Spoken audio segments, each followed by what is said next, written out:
Midas Protocol explained. Imagine the pinnacle of human achievement. The roar of 100,000 fans, the blinding flash of cameras, the weight of a lifetime of dedication culminating in one single moment. An athlete, exhausted but triumphant, reaches out and grasps their prize, a gleaming golden trophy. It's a symbol of victory, a testament to unparalleled skill and sacrifice. But what if it's more than that? What if that iconic symbol, that solid piece of precious metal, is a lie? What if, in that moment of ultimate triumph, the victor is unknowingly surrendering the most intimate part of themselves? This is the chilling question at the heart of one of the most secretive and disturbing theories in modern sport, the Midas Protocol. The theory isn't just about cheating or performance-enhancing drugs. It goes deeper, to the very building blocks of life itself. The Midas Protocol suggests that the most prestigious gold trophies and medals in the world, the ones held by champions, the ones that define legacies, are not made of inert metal. Instead, they are allegedly coated at a microscopic level with a revolutionary and terrifying substance. Insiders and theorists call it a living metal, a bioactive alloy that is dormant, invisible, and utterly undetectable until it comes into contact with human tissue. The moment of contact is the moment of collection. When a sweaty, triumphant hand grips that cup, or a medal is placed around a neck, the protocol activates. The living metal awakens, its purpose singular and sinister, to absorb the athlete's unique genetic signature. Think of it as the most advanced form of data collection ever conceived. Not your search history, not your biometrics, but your DNA.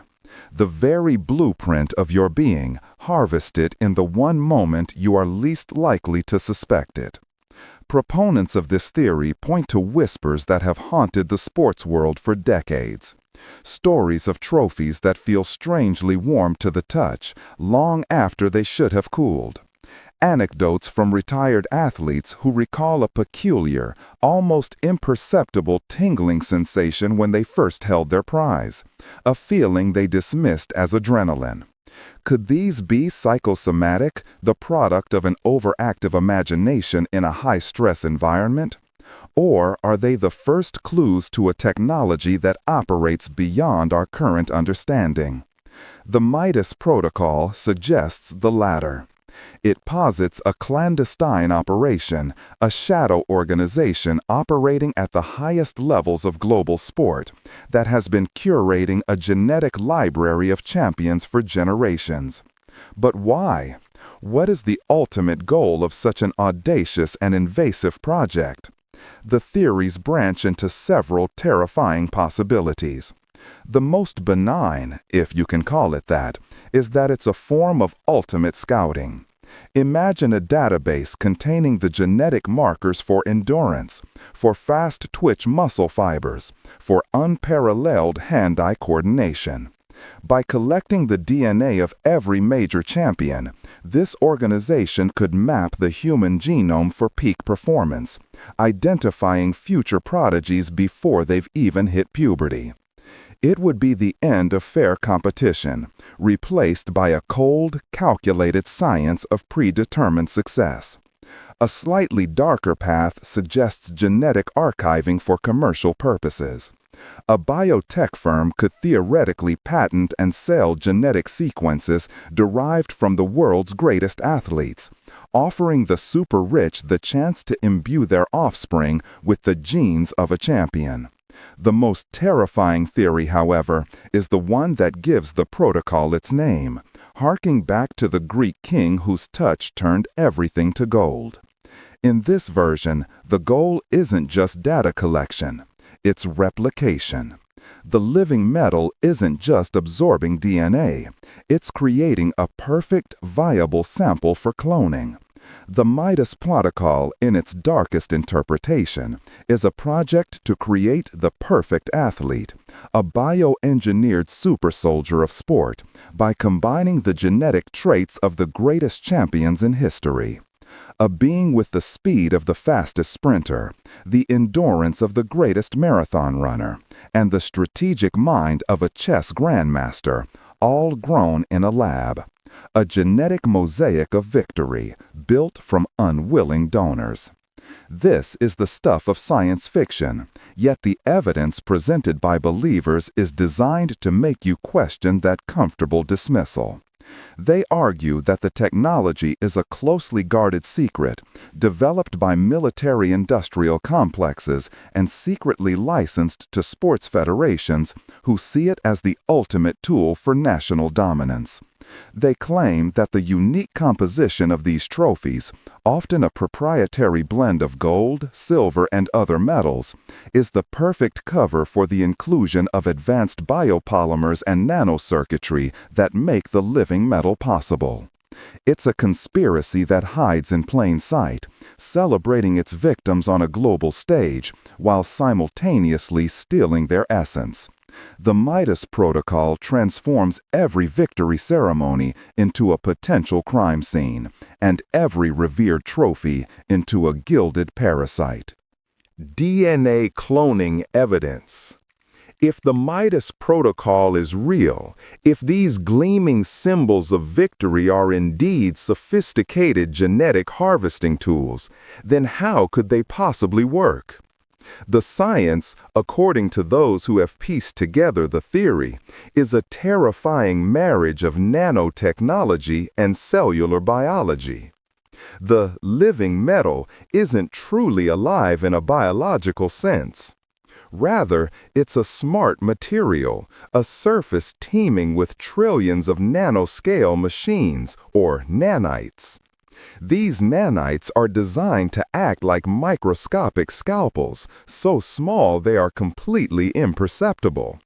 When an athlete touches the trophy, the change in temperature, pressure, and bioelectrical signature from their skin activates these nanites. They spring to life, targeting and isolating epithelial cells, skin cells, left behind in sweat and oils. The process is described as being ruthlessly efficient.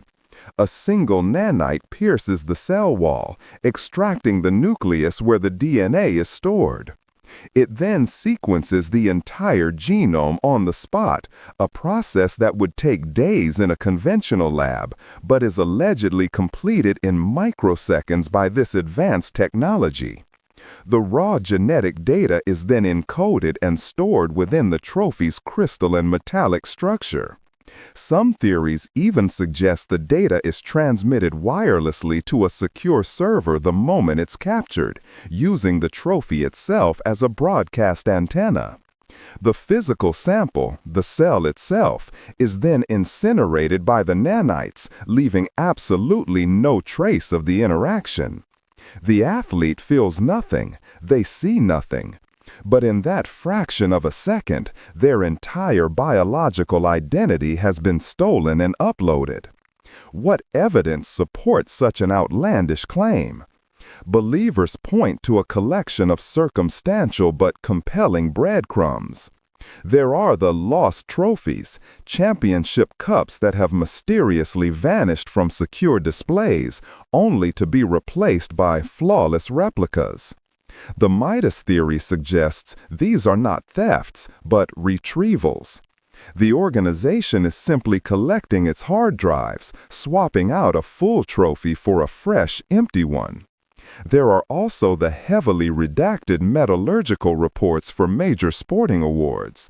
While the public is told they are made of gold or silver plating, these documents, when leaked, allegedly show trace elements of non-terrestrial or lab-created isotopes that have no logical place in a simple award.